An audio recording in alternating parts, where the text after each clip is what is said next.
다윗이 지금 피난을 가는데 이 피난길에 법궤를 가지고 온다.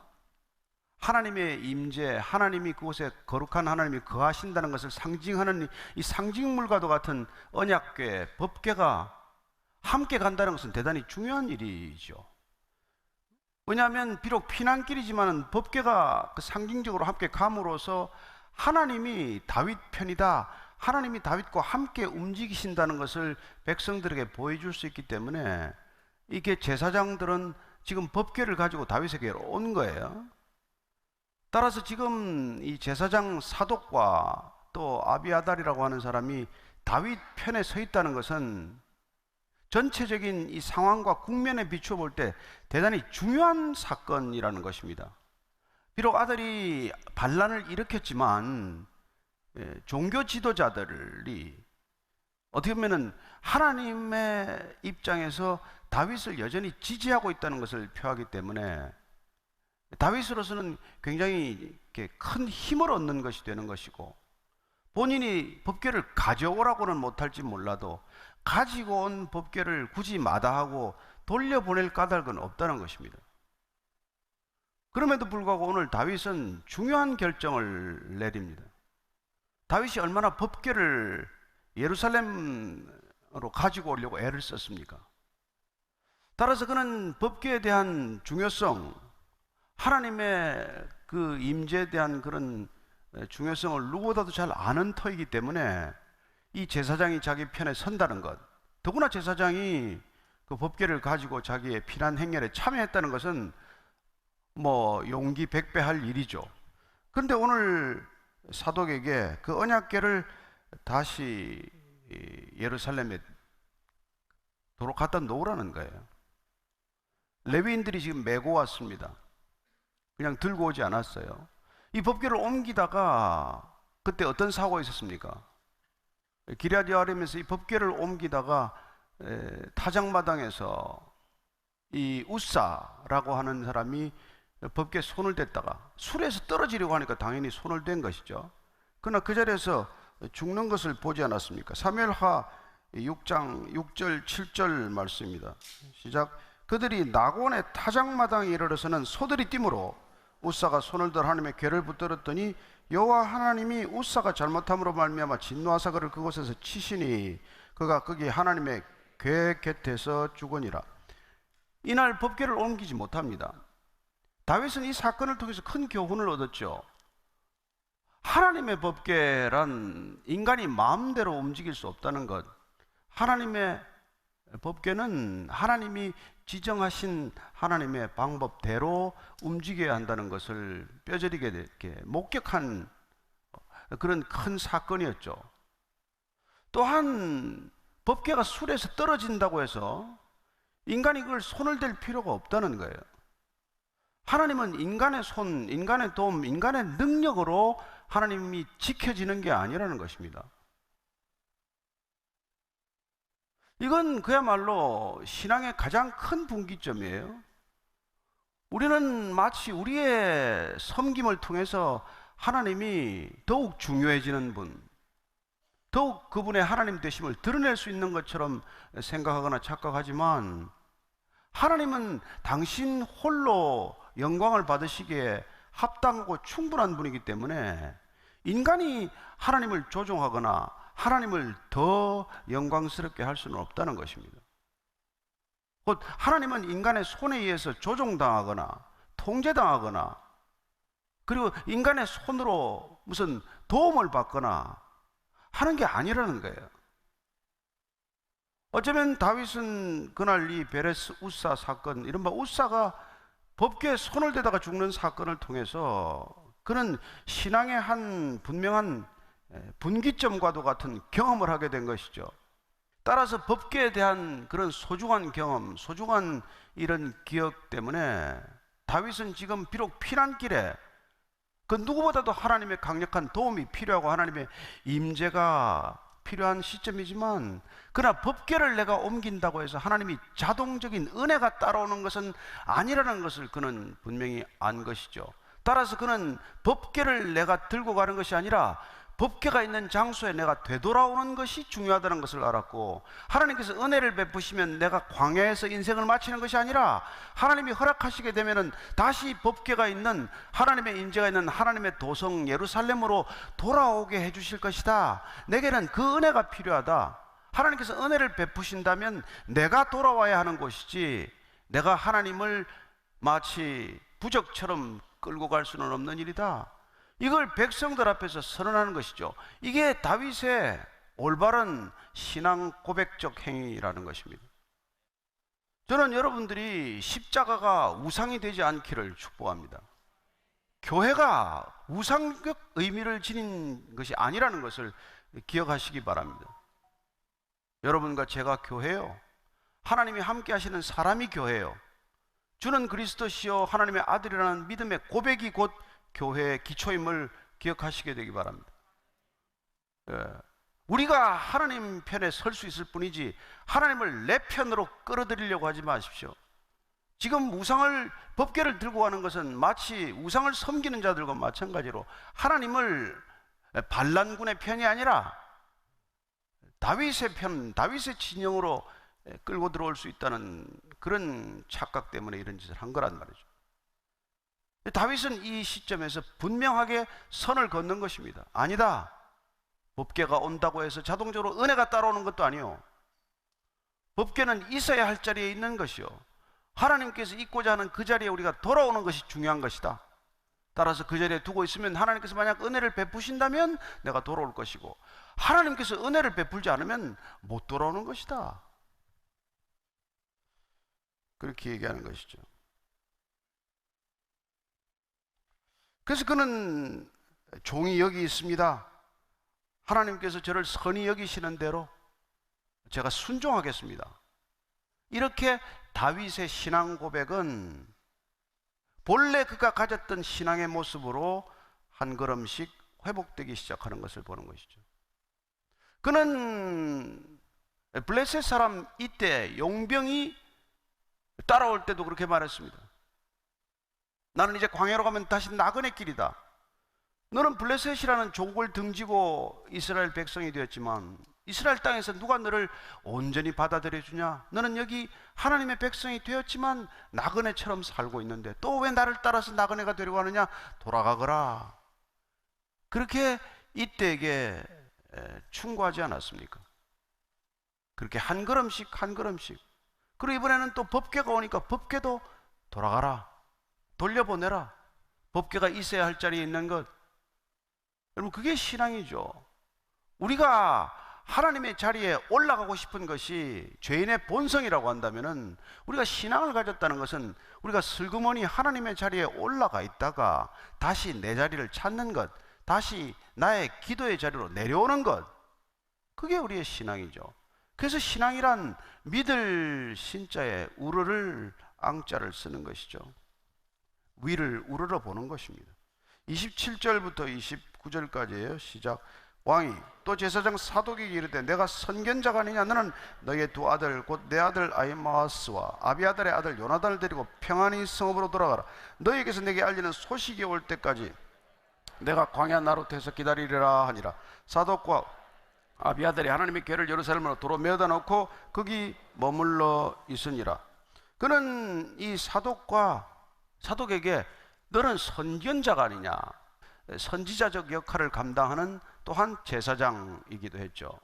그래서 법궤를 가지고 지금 오고 가고 한 것 아닙니까? 근데 지금 사도 바울은 왜 이 두 제사장을 데리고 가는 것이 아니라 예루살렘에 남겨두는 것이 중요하냐? 너희들이 내게 그런 이렇게 충성심을 가졌다면 그곳에서 압살롬의 동정을 파악을 해서 전해달라는 거예요. 한마디로 스파이 노릇 좀 해달라는 것 아닙니까? 너희들 두 아들 아히마스인가? 아히마스와 또 아들 아비아달의 아들 요나단을 데리고 가서 너희들이 압살롬의 동정을 파악하면 그 젊은 아들들에게 그 소식을 전하고, 그 아들들이 빠른 걸음으로 여기 광야 나루터까지 오면 우리가 압살롬의 군대 규모는 얼마인지, 작전 계획은 어떻게 짜고 있는지, 곧 추격전을 벌일지 어떨지, 그리고 누가 그 지금 핵심 세력인지 이런 것들을 좀 알려달라는 거예요. 어떻게 보면 지금 다윗은 하나님을 전심으로 의뢰하기 시작을 하지만, 그러나 그는 본인이 해야 할 상황에 대해서 하나씩 하나씩 점검하고 있는 것을 보게 됩니다. 여러분, 기도한다고 골방에 들어가 있는 사람 얼마나 중요한지 몰라요. 그러나 우리가 기도하는 모세와 전장터에서 싸우는 여호수아처럼 역할이 분명히 갈라지지 않았다면, 다윗처럼 하나님을 전심으로 의뢰하지만 또 내가 해야 할 일은 하는 거예요. 지금 다윗은 이 두 제사장을 돌려보내면서, 법궤를 돌려보내면서, 문제는 그 왕궁 안에 이스라엘이 지금 반란군의 편성이 어떻게 되어 있는지 이걸 좀 제대로 알려달라는 거란 말이에요. 여러분, 그때나 지금이나 정보가 얼마나 중요합니까? 그들의 움직임이나 동태를 파악하는 게 얼마나 중요해요. 그래서 그걸 지금 역할을 좀 해달라고 부탁한 것입니다. 거기 있으라는 거예요. 자, 그리고는 이제 다시 30절 31절의 시작. 다윗이 감람산 길로 올라갈 때 그의 머리를 그가 가리고 맨발로 울며 가고 그와 함께 가는 모든 백성들도 각각 자기의 머리를 가리고 울며 올라가니라. 어떤 사람이 다윗에게 말리되 압살롬과 함께 모반한 자들 가운데 아히도벨이 있나이다 하니, 다윗이 이르되 여호와여 원하옵건대 아히도벨의 모략을 어리석게 하옵소서 하니라. 감람산 길로 올라간다는 것은 우리가 지난주도 봤지만 이제 예루살렘에서 내려와서 기드론 시내라고 하는 협곡 골짜기를 지나서 다시 감람산으로 이제 올라가는 것이죠. 그래서 이제 그 감람산으로 올라가다 보면은 우리가 잘 아는 예수님께서 먼 훗날 그렇게 땀이 피가 되도록 기도하셨던 겟세마네 동산도 감람산 기슭에 있고, 그리고 거기에 다윗이 또 기도하던 제사를 지내던 터가 또 있었어요. 그곳에서 잠시 전열을 정비하기도 했고, 거기서 쭉 감람산 꼭대기까지 올라가면은 되게 예루살렘에서 직선 거리로 한 1.5km 정도면은 서로가 다 사정을 볼 수 있어요. 감람산 꼭대기 올라가도 예루살렘이 보이고, 예루살렘에서도 감람산의 동정을 물론 알 수가 있죠. 그렇지만은 그 감람산에서 이제 내려가면 광야가 시작이 되는데, 유대 광야길로 들어가면은 이제 뭐 이렇게 동정을 서로 알 수가 없게 되는 것이죠.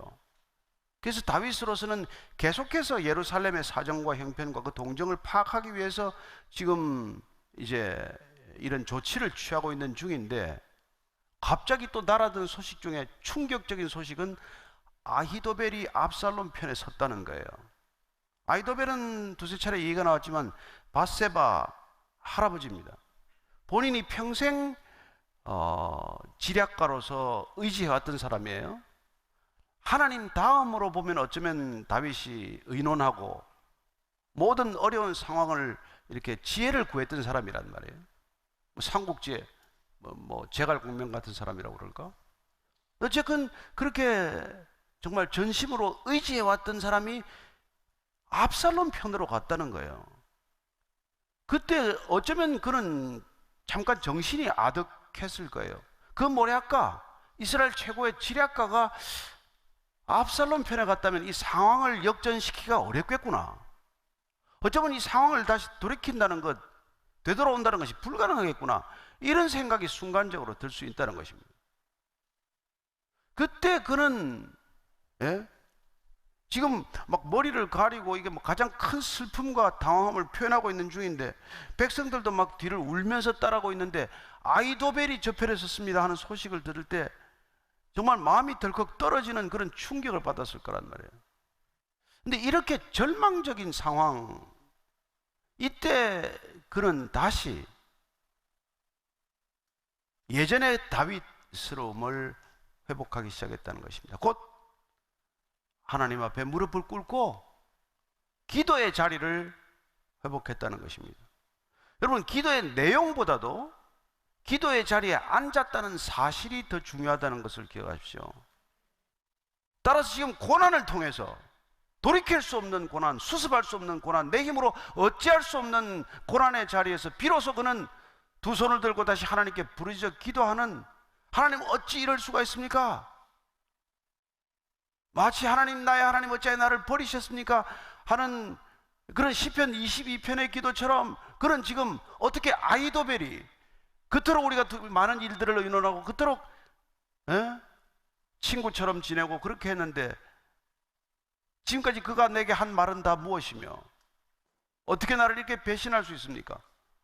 하는 이 고통의 자리에 앉음으로써 그는 다시 하나님을 향한 믿음을 회복하기 시작하는 것이죠. 따라서 고난은 하나님께서 우리를 기도의 자리로 부르신다는 것을 알게 됩니다.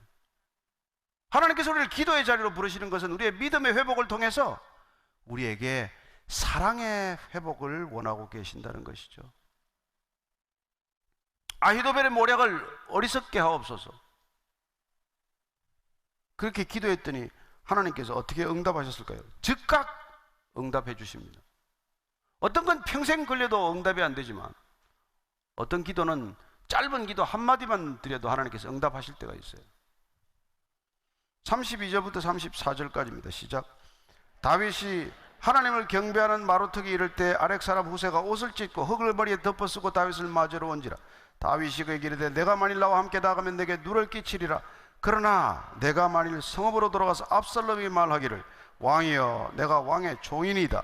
전에는 내가 왕의 아버지의 종이었더니 이제는 내가 왕의 종이니이다 하면 내가 나를 위하여 아히도벨의 모략을 패하게 하리라.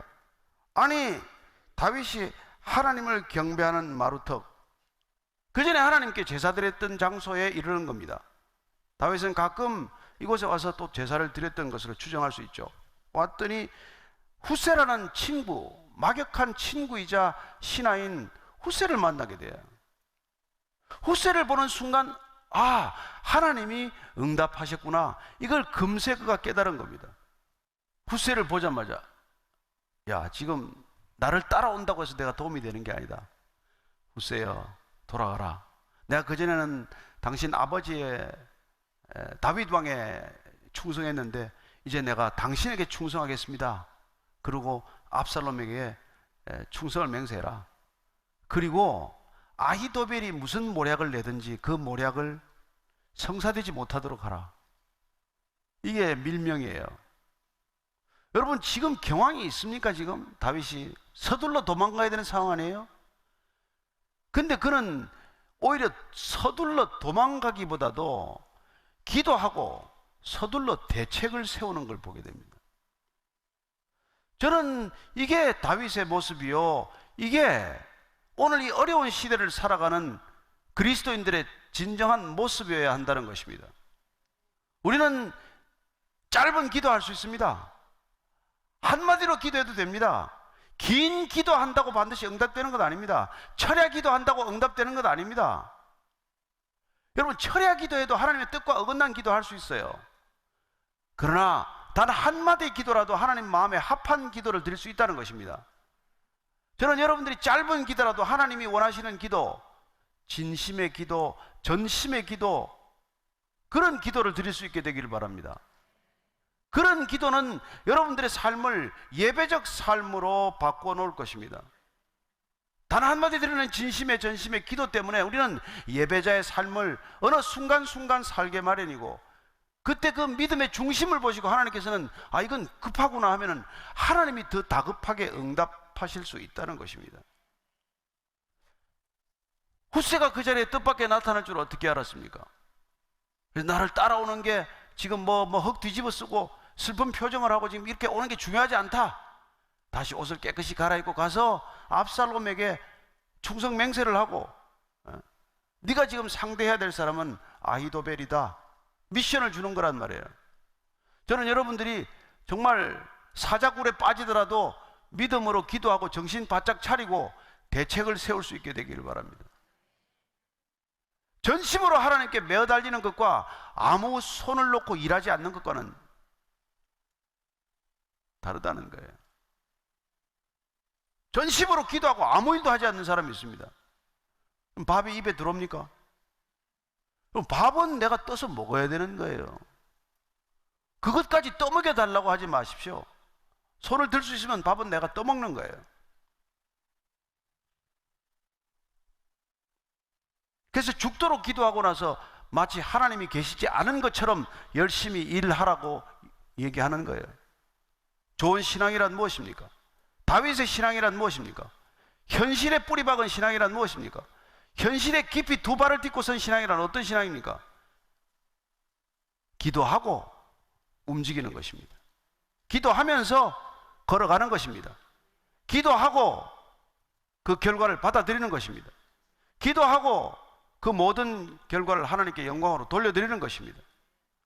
내가 죽을 힘을 다했지만 내가 했다고 말하지 않는 것입니다. 내가 다 도왔지만 도왔다라고 말하지 않는 것입니다. 실제로 하나님께서 하신 게 맞습니다. 그 두 가지의 균형을 놓치지 말라는 것이죠. 여러분, 조금만 내가 하고 나면 입이 근질근질하지 않습니까? 내가 했다고. 그걸 참으라는 거예요.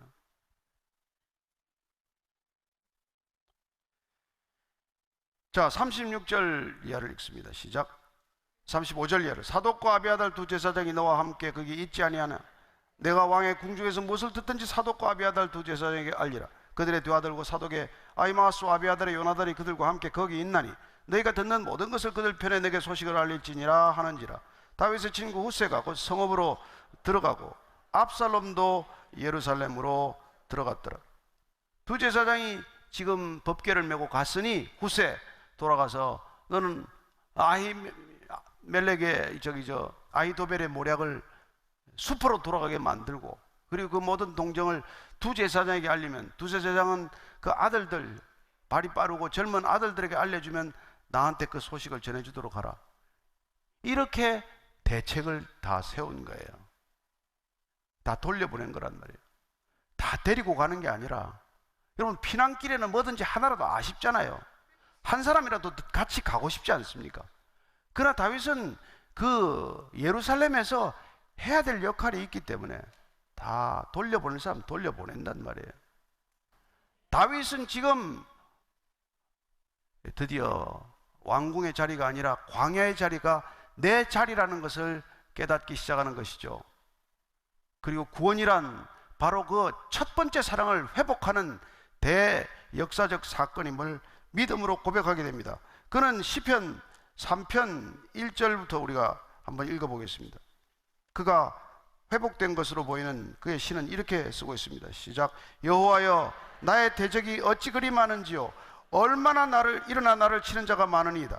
많은 사람이 나를 대적하여 말하기를 그는 하나님께 구원을 받지 못한다 하나이다. 여호와여, 주는 나의 방패시요 나의 영광이시요 나의 머리를 드시는 자신이다.